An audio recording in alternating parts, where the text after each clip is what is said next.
Okay, today what we're going to be doing is learning 3 different things. These are, number 1, we're going to be looking at paraphrasing and summarizing.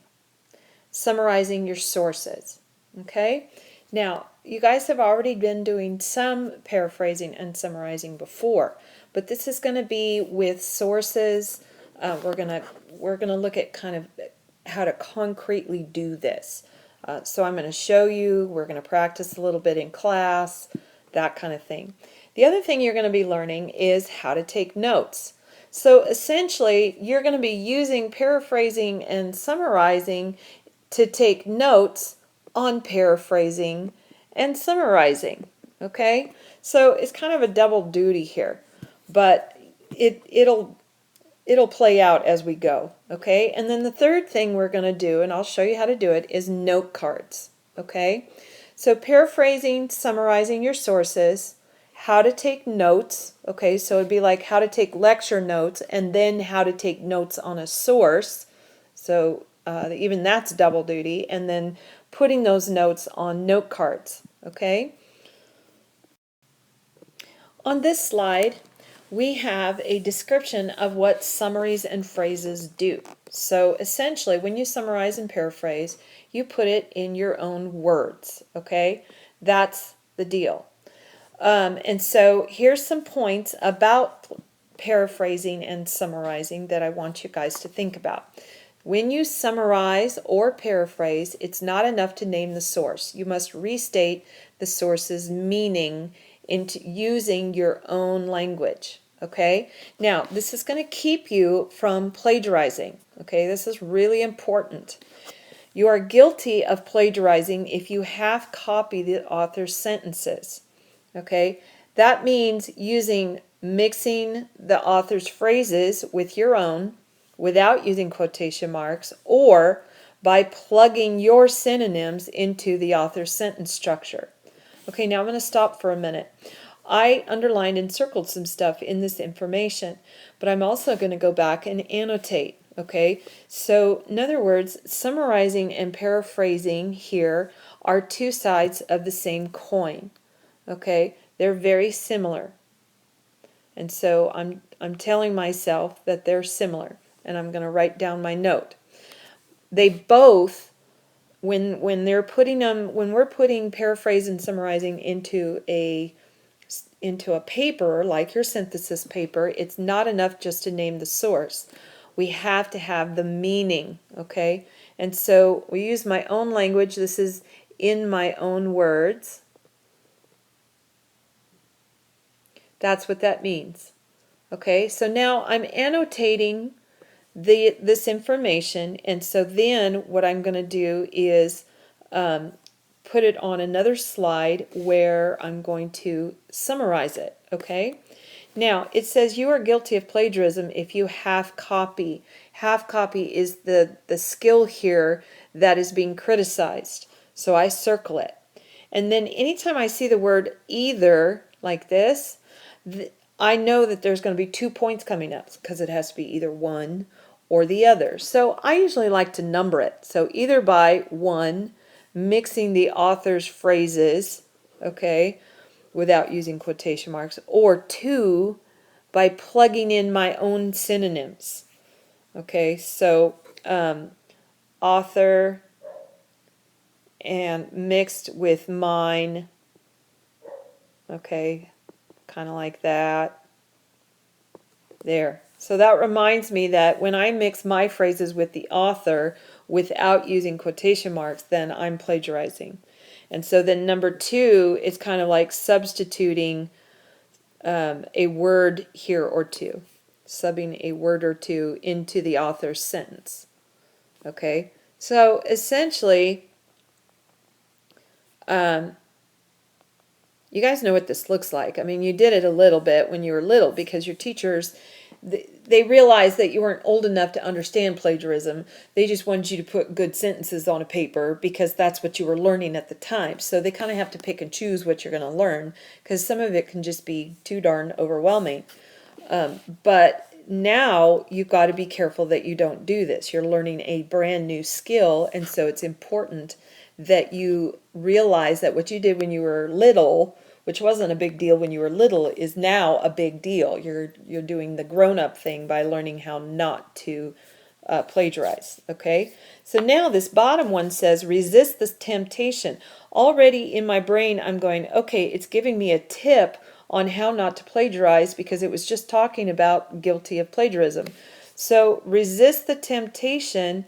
This is kind of a directive, like directions, to look at the source while you're summarizing and paraphrasing. This will prevent you from being captivated or trapped by the words on the page. Now see how I'm annotating as I go? I'm thinking, what's a different word for captivated? Well, gee, it could be trapped. Okay? And so resisting the temptation, this means I shouldn't look at the source when I'm trying to summarize.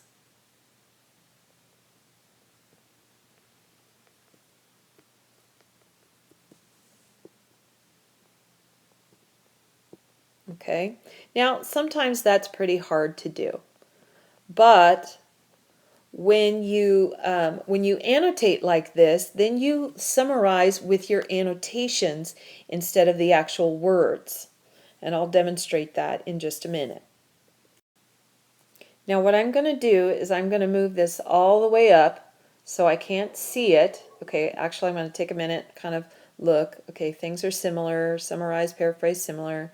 Sources, meaning in my own language, guilty of plagiarism. Okay, so now I'm going to summarize this little slide without looking back at the source. At least I'm going to try. We'll see how this goes. Because sometimes when I'm talking and I'm trying to do this at the same time, it's hard to remember. But here we've got paraphrasing and summarizing. That's the subject of the piece that we just read. Okay, pretend that says summarizing. I realize my M looks like an N. Are similar because you have to capture the meaning.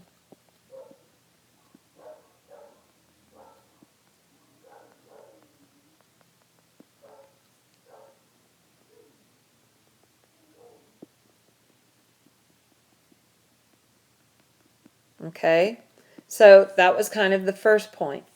The second point was you're guilty of plagiarism. Let's see, guilty of plagiarism when you half copy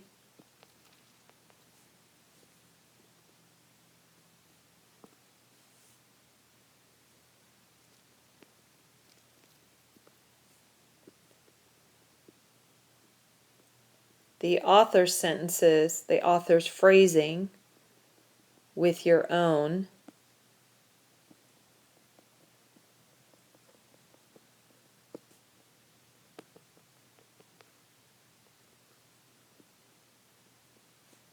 or okay, see now I'm getting, let's see, the author's phrasing with your own, or you just substitute a word here or there.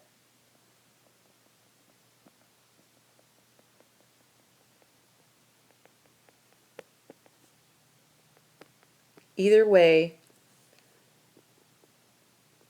is plagiarizing. Okay? Now, do you see what I've done? I've summarized the first point, I've summarized the second point, and now I'm going to summarize the third point. And the third point was don't look at your source while summarizing, which I made it. I didn't have to look back at my source. It helps if you don't have distractions, because when you get distracted, then you have to go back and refresh your memory, because there's only so much your short-term memory can hang on to. And when you get distracted, your short-term memory is going to throw out whatever you did before in favor of the new distraction. So it's important that you're not distracted when you are studying. This is a study tool, and synthesis papers are a form of studying information. So it's important that you don't be distracted so that you can really internalize this information and then be able to summarize it without looking back. So let's see how I did. I'm going to make this kind of small, and I'm going to drag this back down, and let's see how I did. Okay, so this first part, let's make this kind of small too so we can put them next to each other.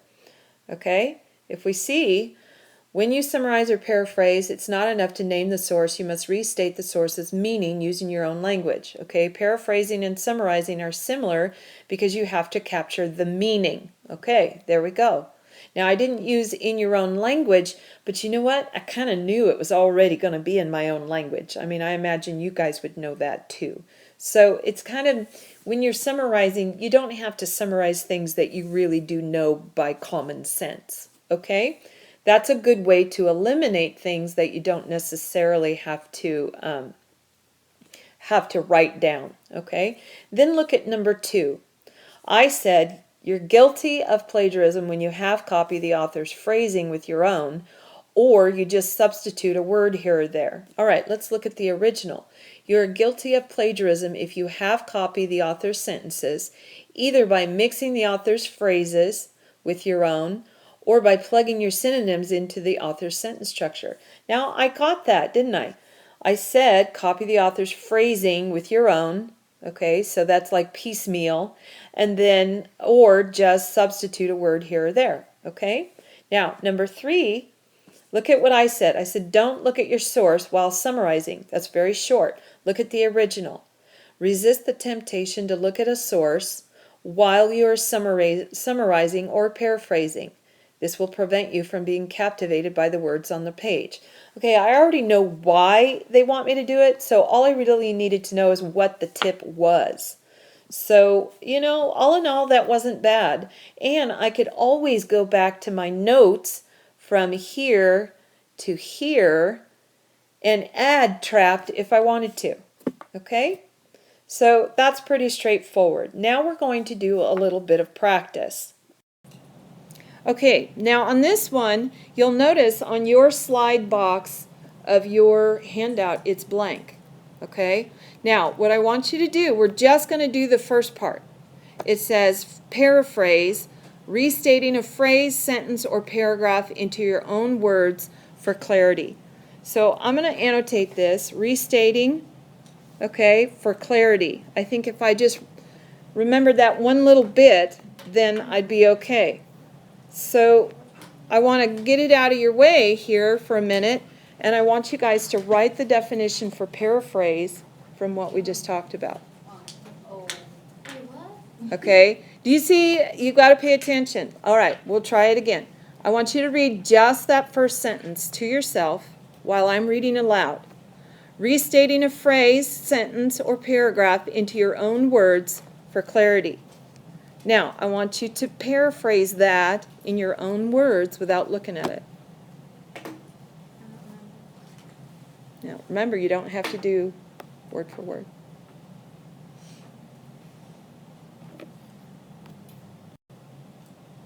Okay, let's see how you did. We'll pull this down and compare your words with what you've got right here. How'd you guys do?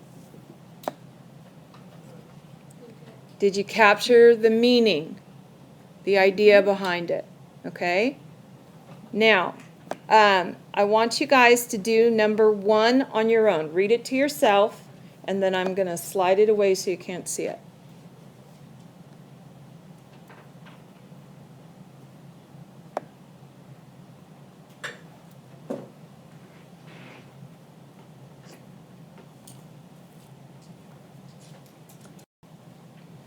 Okay, so how'd you guys do?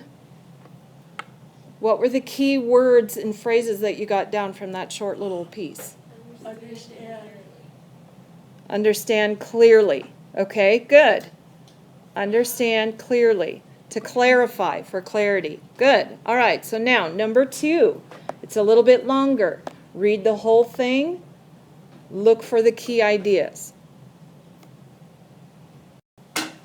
Okay, now I'm going to move this so that you can't see it. And then I want you to go ahead and write down what you remember, what you can summarize. All right, guys, how'd you do? Go ahead and compare. Feel free to add more, okay, at this point, because this is all new and it takes practice.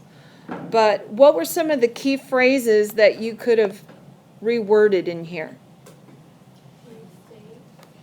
Restate the source's meaning, okay, in your own language, okay? Those, if you had just put those down or the similar thing of those, then you're on the right track, okay? Yes, Lexi? Wait, were we supposed to be rewriting the words already in there or our own words? In your own words. That's the one thing that is similar. Between summary and paraphrase, you're always going to be writing it in your own words. So like we wouldn't have done restate the source's meaning in your own. Okay. Yeah, if you could say that exactly, that's fine at this point because it's so small. But no, you don't have to. It would be good for you to put it in your own words. What I want you to do at this point is look at your own words and see if you have the same meaning. You have the same thing. Okay, only in your own words. Does that make sense? Okay. So make sure you got this. Okay, paraphrase practice. Now, you guys have this on your handout.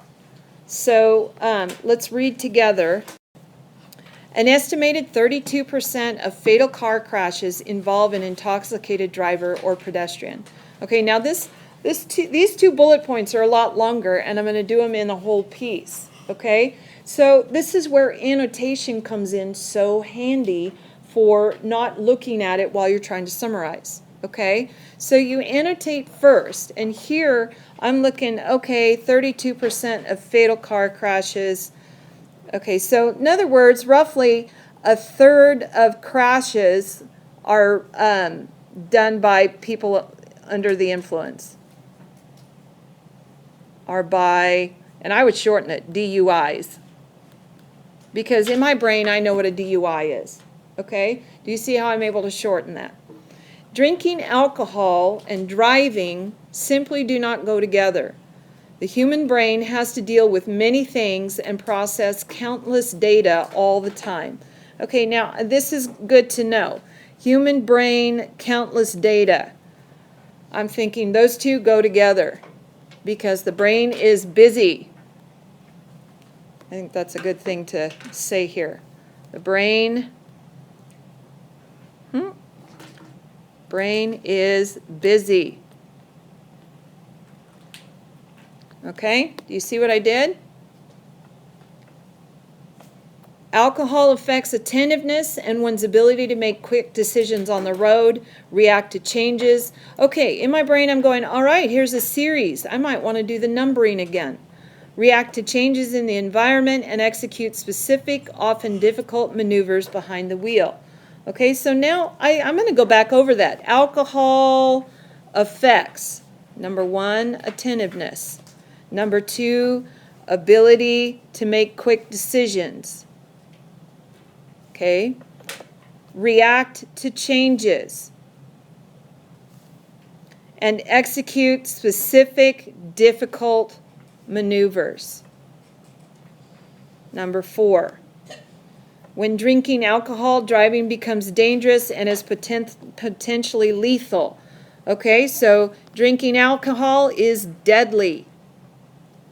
All right, now do you see how I've made this kind of short? So alcohol affects attentiveness, ability to make quick decisions, react to changes, execute specific difficult maneuvers, and drinking alcohol is deadly.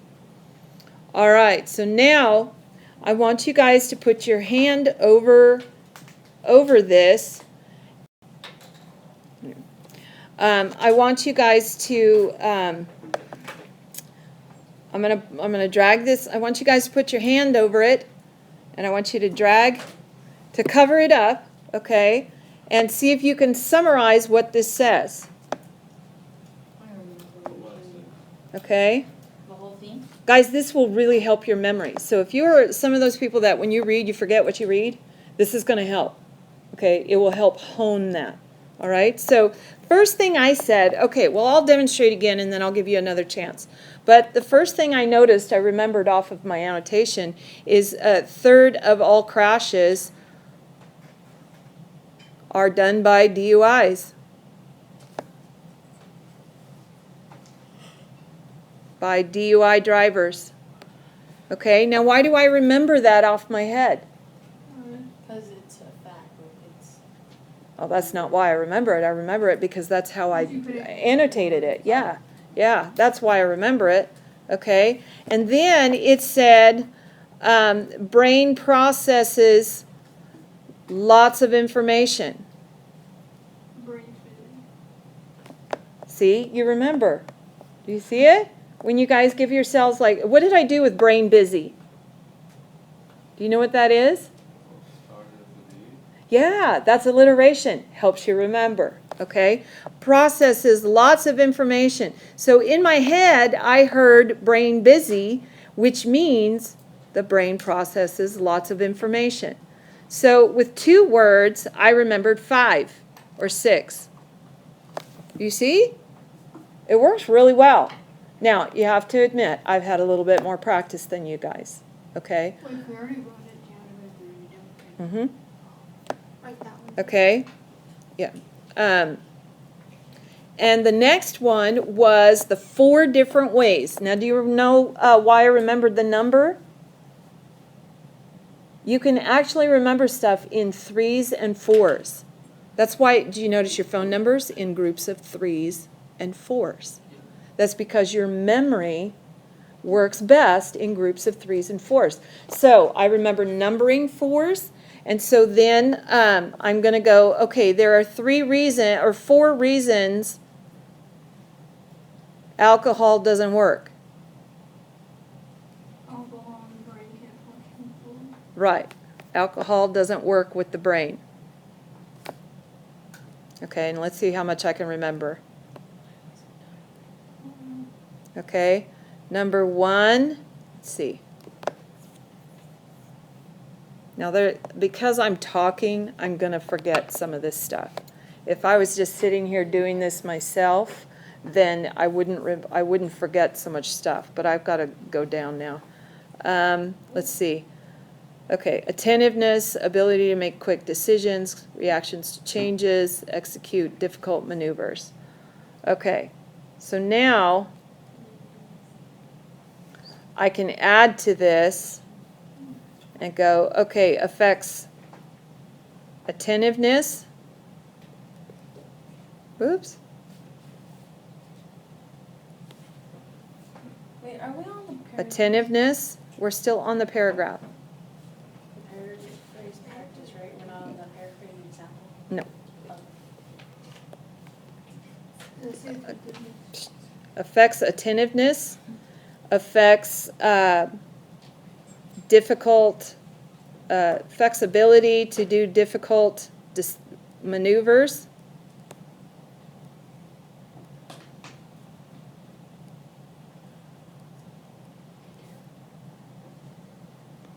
Okay, now do you see this is hard to do and talk about it at the same time?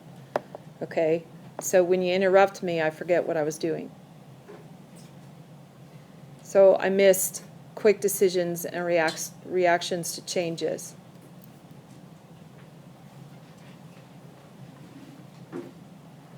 Make quick decisions.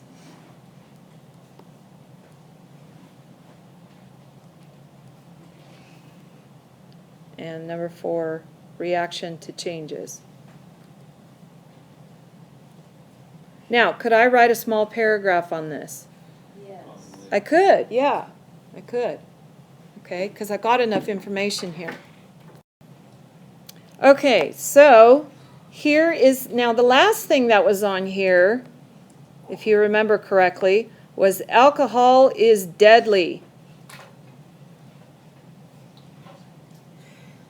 All right, so what I did now is, I'm going to set that aside here so we can see the slide.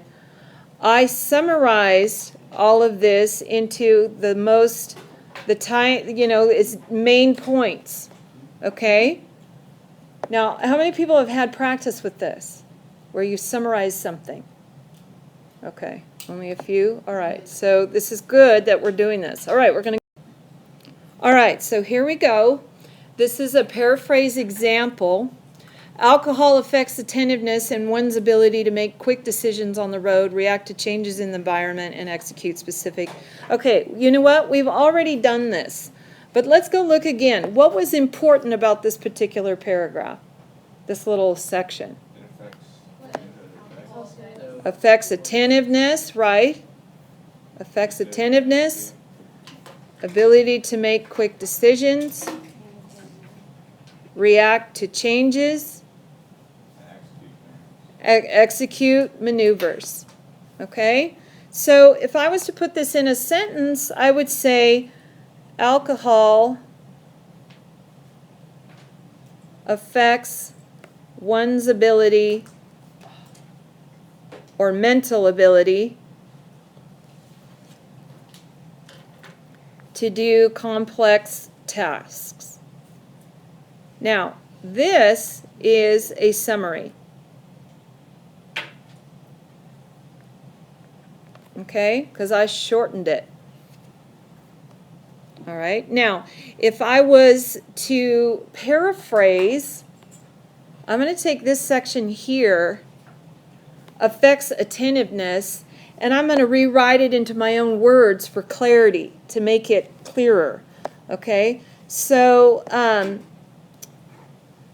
people cannot pay attention as well.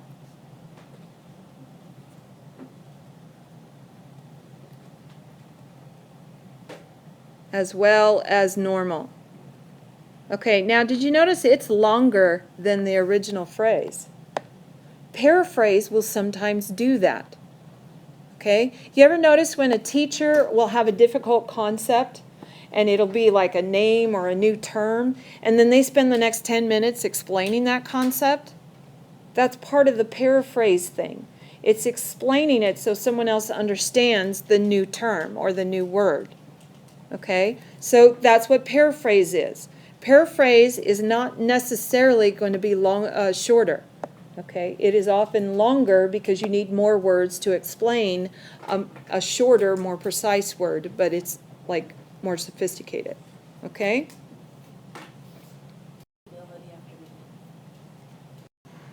Okay, now on this slide, we're looking at summarized, and your slide is blank, isn't it? Okay, so now I want you to do one at a time. Take the first section, summarize. It's a definition right here, and let's annotate. Okay, we know this is a definition.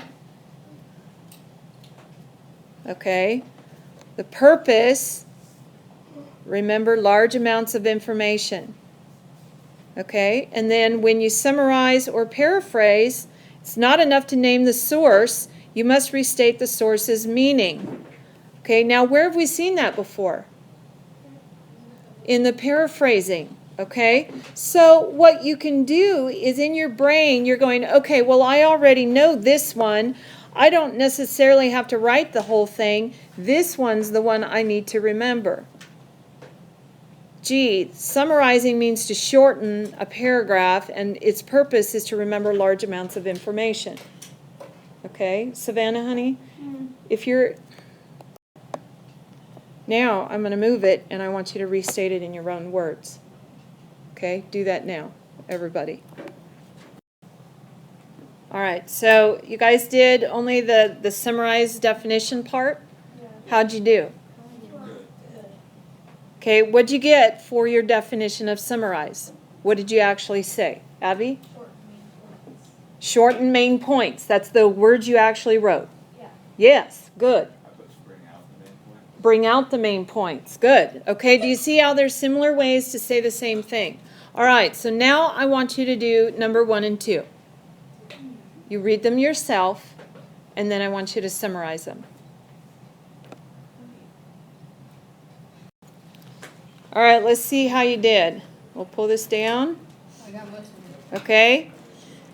Now, did you get the exact words? No. Okay. What'd you do, Daphne? What'd you do for number 1? To remember it easier. To remember it easier. Okay. Now, what would be a key thing that you might need to add to that to make sure? Well, it's large amounts. Okay? Because summarizing shortens it in large amounts of information to make it easier to remember. So you'd want to make sure you get that kind of key idea. So, on a side note, you're actually learning how to pick out key ideas as well. So you're learning like 3 or 4 different skills at one time. It's kind of complicated, but you're doing well. Connor? Still right, I put to remember large amounts of information in a small paragraph. Yes. Yes, that's more of a paraphrase than a summary because it's the same length, but it's in different words. So you're clarifying, that kind of clarifies for information. Read it to me again. What did you say? I put to remember large amounts of information in a small paragraph. Okay, to remember large amounts of information in a small paragraph. Yeah, that's good. All right, so number 2. Who'd like to share what they got for number 2? No. Okay. Oh, yeah. Yes, Victoria? Can we write what if we wrote the same thing we wrote right here for the first Yeah. one? For the second If one, I wrote it's, something different. as long as you didn't go and copy it from that, you remembered what you wrote, then you're good. Then you're doing exactly the same thing. If you didn't go back and look at it, but you wrote the same thing for number 2, because it is the same thing as paraphrasing, then you're connecting with information you already know. Does that make sense? So you're doing the right thing. You're seeing repeat patterns, which if you'll notice, you can eliminate the repeats. You kind of set them aside in your brain because, oh yeah, that was the same as the other. And then you can move on. You don't have to store that information in your short-term memory. Okay, so now let's go to the next slide.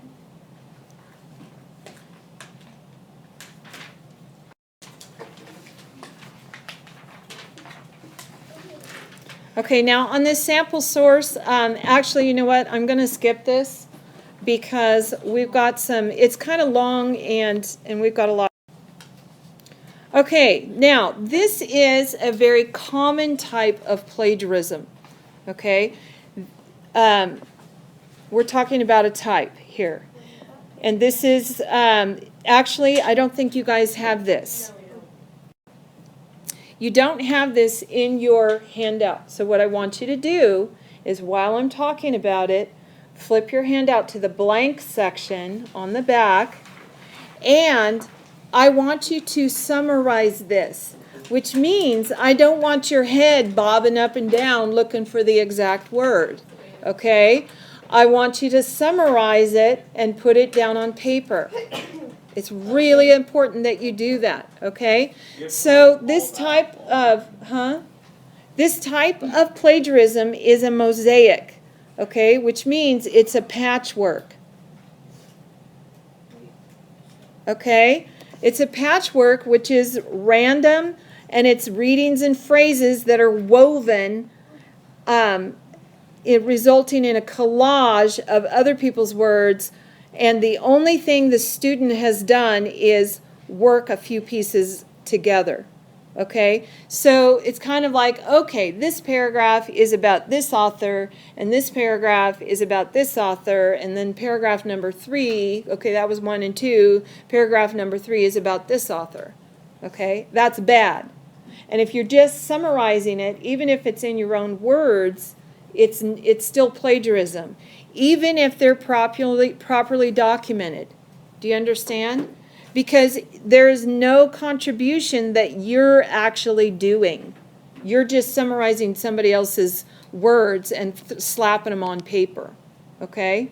Yes, Connor? What else are you supposed to do? Like, if something's a hard fact, all you can do is reword it. Okay, when you do a hard fact, when you do a research paragraph, you have your hard facts, and then you have explanation, and then guess what? You have to have a warrant. Okay, do you see it? You remember Warren's from last semester. Okay, so this and this part here is the student contribution.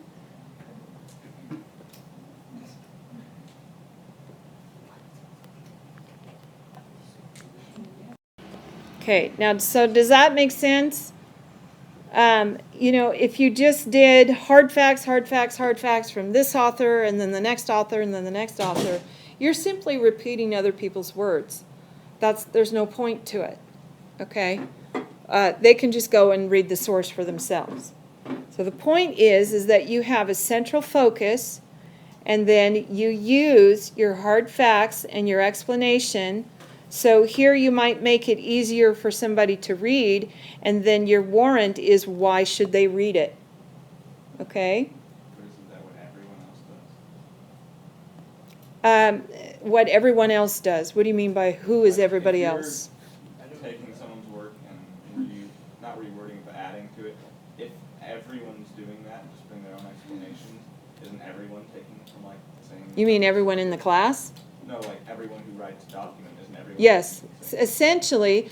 Well, what happens in the real world with research papers, in the business world or the scientific community, is somebody will come up with a huge research project, and it'll be like 25 pages, okay?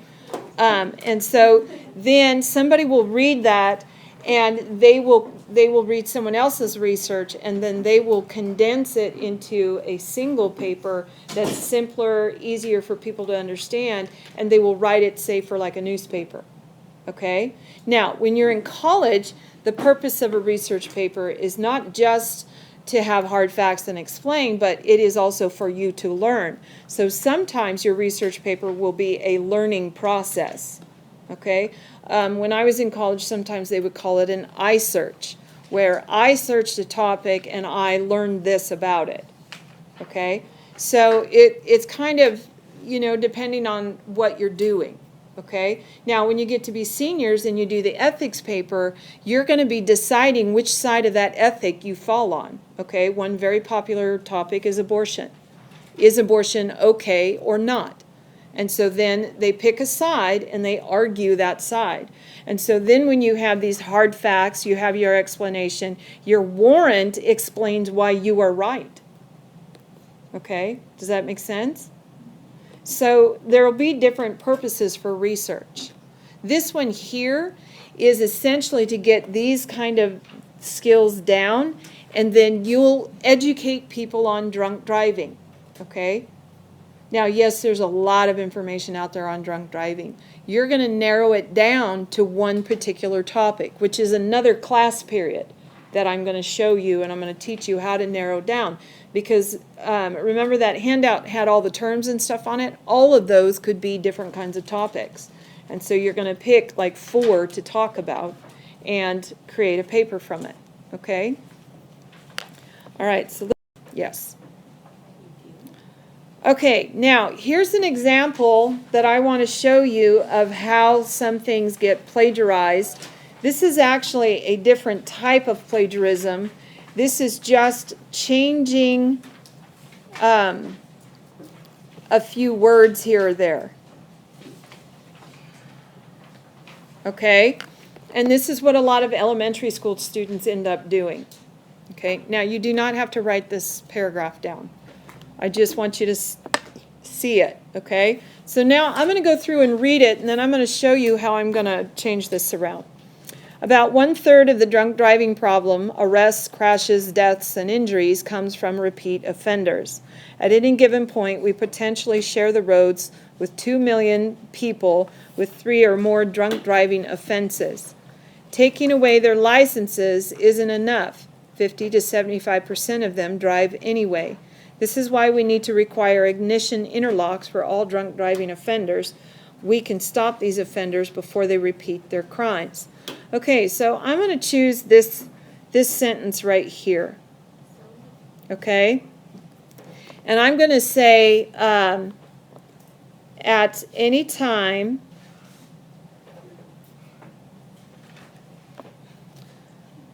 we can share the roads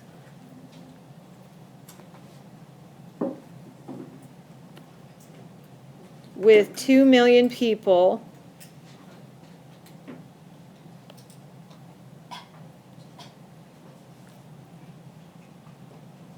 with more than 3 drunk driving offenses.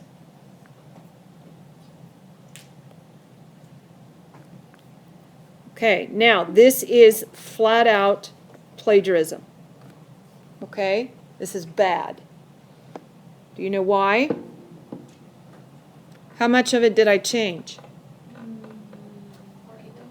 Very, very small. And the idea is that I was looking at the sentence and changing it to create a new sentence. Okay? I changed very, very little. Okay, so if you look at any given point I have at any time, that's not really changed, is it? No, not much at all. It's not changed. We can share the roads. Okay, I changed can. Everything else is the same. With more than, I ended some with, 2 million people with more than 3, I meant than 3 drunk driving sentences. But still, it's just offenses. Again, it's too much of the original sentence. Okay, so let me see if I can fix this.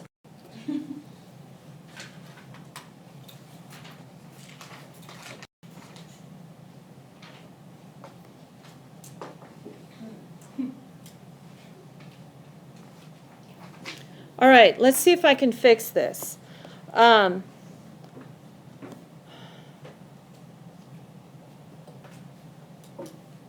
any time of our lives,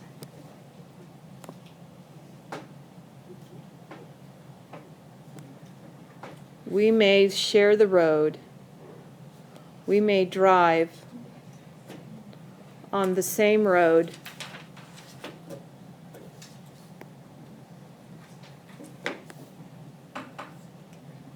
with 2 million people who have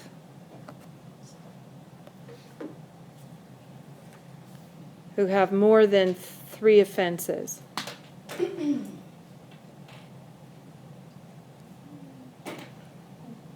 Now, is that good enough? You think not, Connor? That's the right answer. Why would you think not? I was saying because you're supposed to I think it's change more than just change the wording. The big thing that I'm doing here, it's better, but it's still plagiarized. The bad thing that I'm doing is rearranging a sentence. Okay? If I really want this one sentence in the middle of my own writing, I should just quote it. Okay? So when you're paraphrasing and summarizing, you want to do it in bigger chunks, because that is going to save you from plagiarizing. Okay? So if I was going to talk about 2 million people who had more than 3 offenses on the road, I would provide and look up a heck of a lot more information than just this one thing. So trying to reword a single sentence is where we get into trouble. Okay? And I've seen it where you get a paragraph source right next to your computer and you substitute a few words like I'm doing here. Even this, there's a lot that got changed in this, but even this is not good. Okay? It's still plagiarized. Okay? It's better, but it's still plagiarized. Okay? Are you supposed to write that? No. Can we? Okay, I want you guys now to get out the note card section. And I want you to have your source right next to you. Okay, I want you to have the handout that says drunk driving eyed in California crash that kills 6. Everybody got that one? Okay, it is. It's very sad. All right, now this is an example of electronic note card. I've given you a hard copy so you can use it. There's plenty of slides front and back, but I also will be posting this electronically on my big campus so that you guys can print more, okay, because you're going to need more.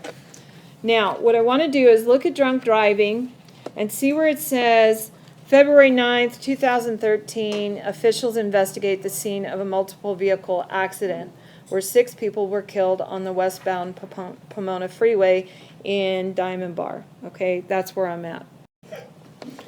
You should have the drunk driving in California. What I wanted you guys to see is that I have already annotated it. Okay? So when I'm writing my notes right now, I'm doing it from looking at my annotations, not the actual article. Okay? So I want you guys to go ahead and read it with me. I'm going to annotate out loud, but I'm actually not going to write it down because I'm just reading my annotations. Okay? But you're going to get an idea of what was going on in my brain to annotate. So right here where it says February 9th, okay, I'm going down to Pomona, California, a wrong-way driver on a Southern California freeway. Okay, my first thought is wrong way, holy cow, wrong side of the road. That's probably the scariest thing. So here, I wrote a note to myself, wrong side of the road. Because she was on the wrong side of the road when she did this. Yeah, she was really drunk. Was arrested on suspicion of drunken driving after causing a pre-dawn crash. So pre-dawn is like the crack of dawn, and right before it's still dark in the morning.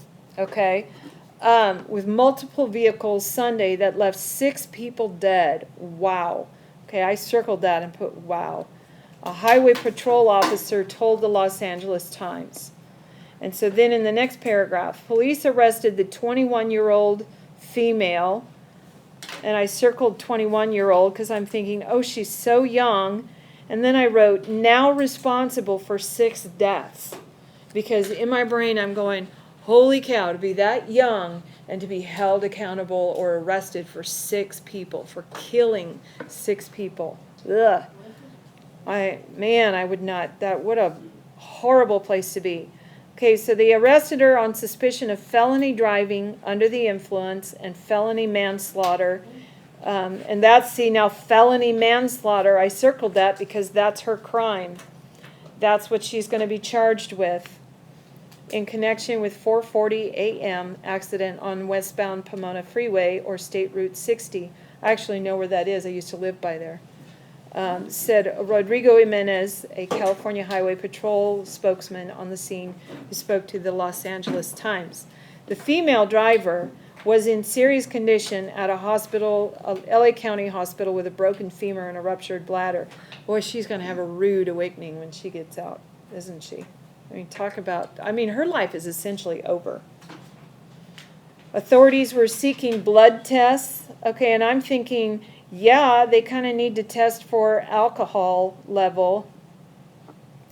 Okay, so I'm writing that down because I kind of thought about it the next time. Okay.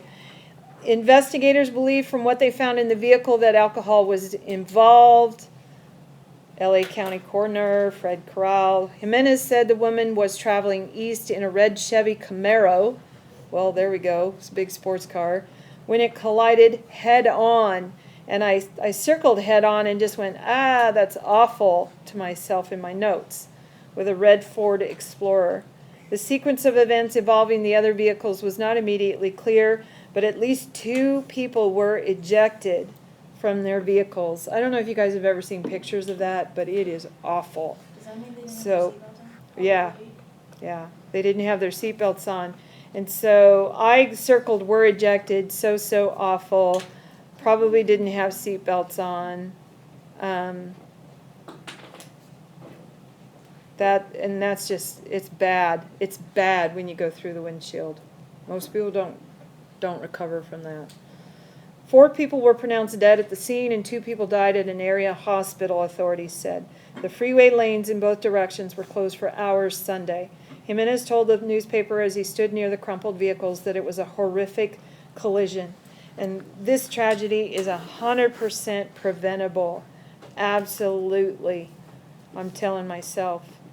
This is ridiculous that somebody could be so selfish to drink this much. Okay, so now I'm going to turn this over so I'm not looking at it.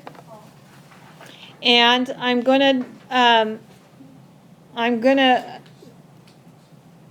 to type some notes, okay?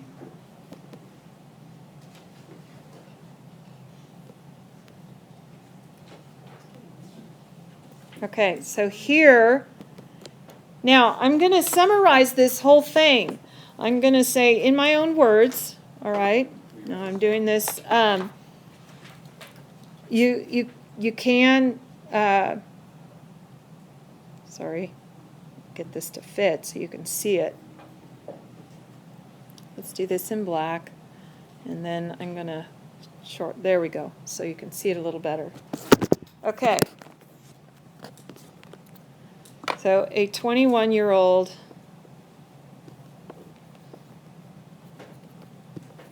kills 6 people on the Pomona Freeway.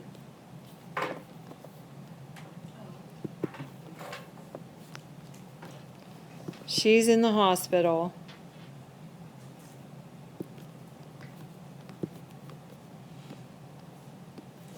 With broken bones. Does it matter if I say which ones? No. But when she wakes up, she will be facing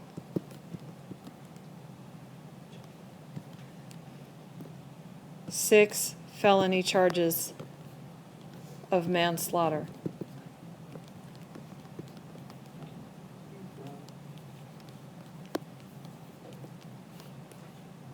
She is awfully young to face such a life-devastating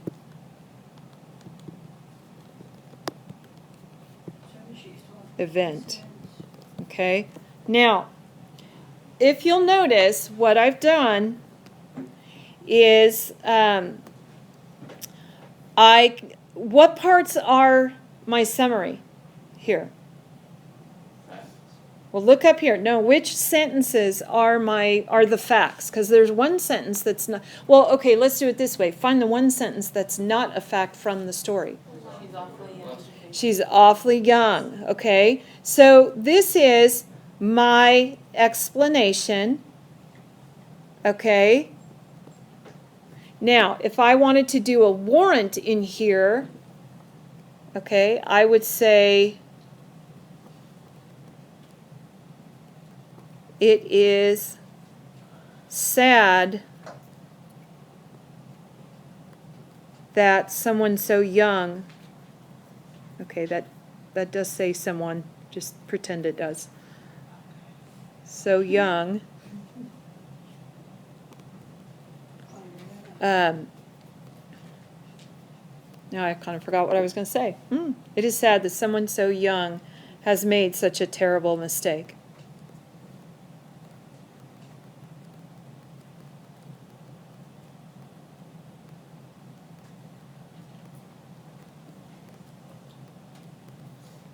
Okay? So now what I've included in my note card is I have facts, okay, and I have explanation, and then I have warrant. Okay? Now, this note card's not very long, is it? I mean, there's a little bit to it. Of course, it would take more room if I had to write it. But is this article very long? No, it's not. Okay? So now what I want you to do is I want you to look at this, the article that's a big thick packet that says driving on the front. I want you to look at that. Okay?